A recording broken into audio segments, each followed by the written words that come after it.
South ఆఫ్రికాలో జరుగుతున్న మొదటి టెస్టులో సఫారీ జట్టుపై టీమిండియా ఘోర పరాజయాన్ని చవిచూసింది. సెంచూరియన్లో జరిగిన ఈ మ్యాచ్లో భారత్ ఇన్నింగ్స్ 32 పరుగుల తేడాతో ఓడిపోవటాన్ని టీమిండియా క్రికెట్ ఫ్యాన్స్ జీర్ణించుకోలేకపోతున్నారు. మొదటి ఇన్నింగ్స్లో రాహుల్ అద్భుతంగా ఆడి సెంచరీతో ఆదుకున్న రెండో ఇన్నింగ్స్లో కోహ్లీ మినహా మరే బ్యాటరు నిలవకపోవడంతో మొదటి టెస్టు 3 రోజుల్లో ముగిసిపోయి భారత్కు ఓటమిని రుచి చూపించింది. అయితే ఇక్కడే ఓ పాత చెత్త రికార్డు టీమిండియాను భయపెడుతోంది. ఓసారి ఈ లిస్టు చూడండి. ఇవి వరుసగా టీమిండియా ఓడిపోయిన ఆఖరి 5 టెస్టులు. ఈ 5 సేనా కంట్రీస్లో నమోదయ్యాయి. అంటే south Africa, England, New Zealand, Australia జట్ల మీద ఆయా దేశాల్లో భారత్ ఆడి ఓడిన మ్యాచ్లు.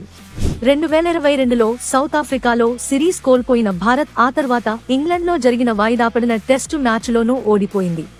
వరల్డ్ టెస్ట్ ఛాంపియన్షిప్ ఫైనల్ మ్యాచ్ను ఆస్ట్రేలియాలో, ఇప్పుడు సౌత్ ఆఫ్రికాతో మొదటి టెస్టును ప్రత్యర్థులకు కోల్పోయింది. ఇలా విదేశీ పిచ్లపై ప్రత్యేకించి ఆ 4 దేశాలపై ఓటములు ధోనీ టెస్టు కెప్టెన్సీ నాటికాలాన్ని గుర్తు చేస్తున్నాయి.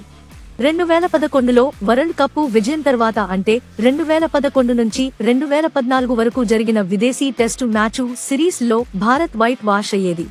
ప్రత్యేకించి ఇంగ్లండ్, ఆస్ట్రేలియా దేశాలతోనైతే ఇంటా బయట ఓటములు ధోనీని కెప్టెన్ గానూ, ఓ ఆటగాడిగానూ టెస్ట్ క్రికెట్కు వీడ్కోలు పలికేంత వరకు తీసుకువెళ్లాయి.